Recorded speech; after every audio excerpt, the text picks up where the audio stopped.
코로나로 한참 전 세계가 시끄러울 때 유례없는 성장을 경험한 넷플릭스는 직접 투자해 제작한 오리지널 시리즈로 큰 재미를 받습니다. 특히 한국 작품의 투자에 큰 호응을 얻자 전 세계 곳곳에서 다양한 오리지널 시리즈를 제작했는데요. 물론 일본 작품에도 투자해 2021년 2월에는 사무라이의 시대라는 역사 다큐멘터리를 공개했습니다. 그 제목에서 알 수 있듯 16세기 전국 시대 사무라이들이 종횡무진으로 활약하던 시기를 배경으로 그들의 문화와 생활 양식 등을 심도 있게 다뤘는데, 이렇게 사무라이를 주인공으로 한 다큐를 제작한 것은 세계에서 통하기 때문입니다.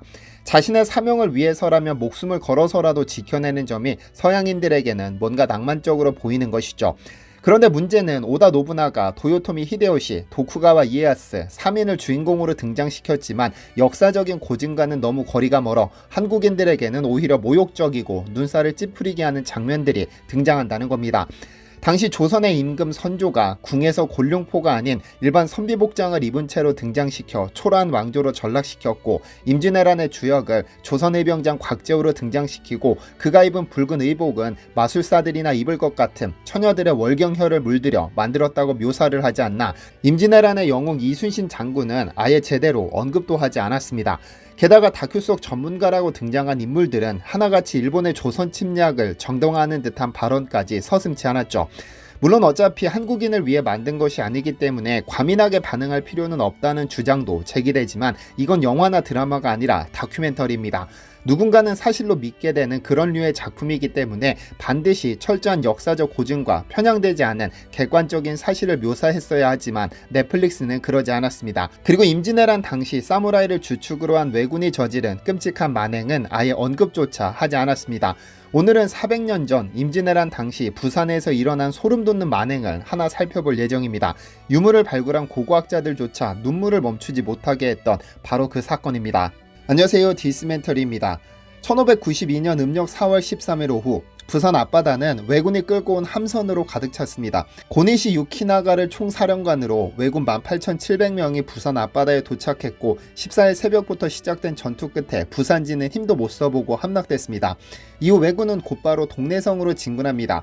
4월 14일 오전 10시 동래성에 이른 왜군 선발대 100명이 당시 동래부사 송상현에게 싸우려면 싸우고 싸우지 않으려면 즉시 길을 비켜라 라며 항복을 종용합니다. 송부사는 유키나가의 항복 권유에 싸우다 죽을지언정 길을 내줄 수는 없다는 답을 목판에 적어 성 밖으로 던졌습니다. 주위에서도 송상현에게 물러나자는 권유를 했지만 그는 성주가 자기 성을 지키지 않고 어디를 간단 말이냐 라고 말하며 싸움에 임할 준비를 마칩니다. 하루 뒤 조총을 든 왜군은 고립무원에 빠진 동래성을 공격하기 시작했습니다. 송부사는 통나무로 방어책을 세우며 왜군에 맞섰지만 역부족이었습니다.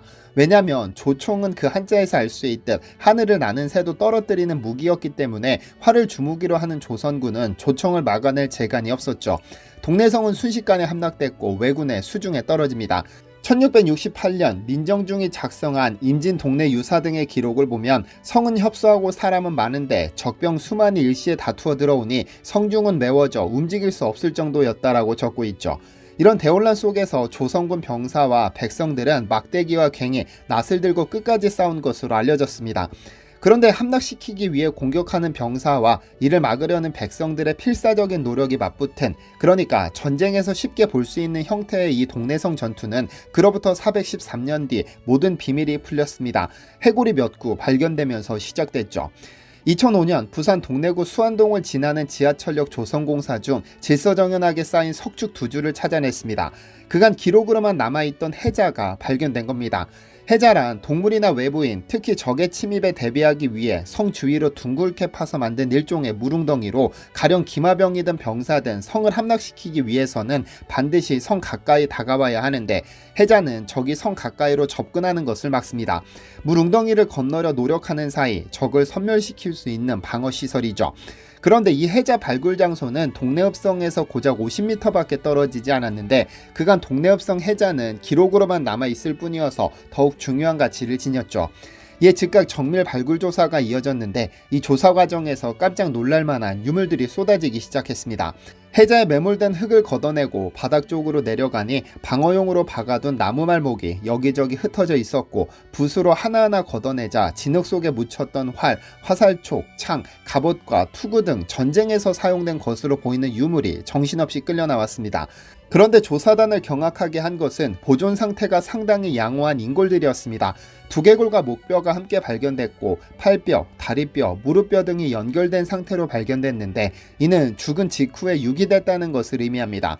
남성 59개체, 여성 21개체의 인골이 사망 직후 버려진 것이죠. 물론 전쟁이라는 특성상 남녀노소 누구나 희생당할 수 있습니다만 조사단을 깜짝 놀라게 한 것은 어린아이의 인골 한 개체도 발견됐다는 점입니다.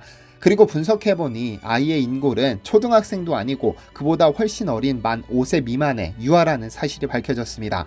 인골에는 총이 관통한 흔적이 남아 있었습니다.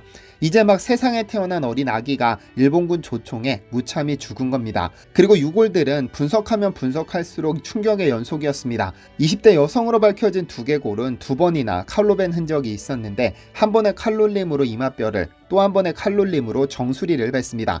상처의 흔적으로 유추해 볼 때 왜군이 왼쪽에 선 상태로 무릎 꿇고 앉아 고개 숙인 여성을 칼로 벤 겁니다. 이렇게 왜군에 의해 마음대로 베어진 아이와 힘없는 여성들을 포함한 동래성 전투의 희생자들은 죽은 직후 물 웅덩이에 버려진 겁니다. 그런데 이 피해자들은 전부 조선인이었을까요? 이 역시 확인이 가능합니다. 당시 발굴된 남성 인골의 평균 신장은 163.6cm, 여성 인골은 153.4cm였습니다. 당시 외인의 평균 키는 남성 155.1cm, 여성 143cm로 조선인들이 외인들에 비해 약 10cm가량 큰 것으로 알려졌습니다. 이 사실로 볼 때 피해자들의 100%가 조선인이었다는 유추가 가능합니다. 이렇게 적게는 81개체, 많게는 114개체의 인골이 발견됐지만 일본군의 흔적은 단 한 점 54cm 길이의 국지창 하나가 발견됐을 뿐입니다. 실제로 당시 왜군을 따라 조선에 왔던 종군승 케이넨이 펴낸 서정일기에는 동래성 전투로 왜군은 참수 3천여 명, 포로 500여 명의 전과를 올렸다고 나와 있습니다. 전쟁에 참혹함을 겪지 않았음에도 겪은 것처럼 느낄 수 있는 참혹한 사륙의 증거였죠. 임진왜란 후 15년 뒤 1607년 동래부사로 부임한 이한누른 부임 후 4월 15일 아침 느닷없이 천지를 진동하는 곡성에 휩싸였습니다. 깜짝 놀라 늙은 아전을 불러 영문을 묻자 돌아온 대답이 놀랍습니다. 임진년 당시 왜적이 몰려와 이날 동래성이 함락되었습니다. 살려고 성 안으로 몰려든 백성들이 몰살을 당했습지요. 그래서 이날만 되면 살아남은 백성들이 집마다 상을 차려 죽은 이를 제사 지낸답니다. 이한누른 이 일을 4월 15일이란 장시에 담아 기록으로 남겼습니다. 아비가 제자식 곡을 하고요. 아들이 제아비 곡을 하지요. 할아비가 손자 곡을 하고요. 손자가 할아비 곡을 합니다. 어미가 제 딸을 곡하기도 하고 딸이 제 어미를 곡하기도 하지요. 지어미가 지아비를 곡하는가 하면 지아비가 지어미를 곡한답니다. 형제나 자매를 따질 것 없이 살아있는 이는 모두 곡을 합지요. 이맛살 찡그리며 듣다가 말고 눈물이 드르륵 흘러내리네. 아전이 나섬의 아뢰는 말이 고칼이나 있다면 덜 슬프지요. 칼날 아래 온 집안이 죄다 죽어서 고칼이도 없는 집이 얼마인뎁쇼. 임진왜란과 관련된 유적에서 유골이 출토된 것은 동래업성이 처음이었습니다. 400년 만에 모습을 드러냈으므로 가히 놀라운 발견이었고 발굴 조사단에게도 인생 딱 한 번 만날까 말까한 발굴이었지만 그 누구도 발굴 당시 기뻐하지도 즐거워하지도 못했습니다.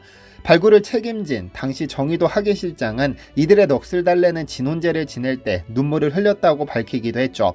사실 동래성에서 인골이 발굴된 것은 이번이 처음이 아니었습니다. 동래성 전투 145년 후 영조 때 동래성을 고치다가 인골을 발견한 기록이 남아있기도 한데 최소 12명분의 것으로 당시 성을 고치던 동래부사 정원섭은 임진전망 유해지총을 통해 형제를 알 수 있는 인골만 대충 12이지만 그 잔해에 조각조각이 떨어져 부스러진 것은 이루 헤아릴 수 없다고 적어두었습니다. 정부사의 발견 이후 다시 280년이 흐른 2005년 이번에는 지하철 건설공사장에서 다시 인골이 발견됐습니다. 얼마나 한이 맺혔으면 죽은 이들의 혼이 200년 간격으로 되살아나는 것일까요? 다시 이런 역사를 반복하지 않기 위해서라도 반드시 강해져야겠습니다. 시청해주셔서 감사합니다. 디시멘터리에서는 여러분의 제보를 기다립니다. 제 채널에서 다뤘으면 좋겠는 뉴스 또는 널리 알려졌으면 하는 영상은 디시멘터리 네이버.com으로 보내주시면 소중히 제작하겠습니다. 시청해주셔서 감사합니다.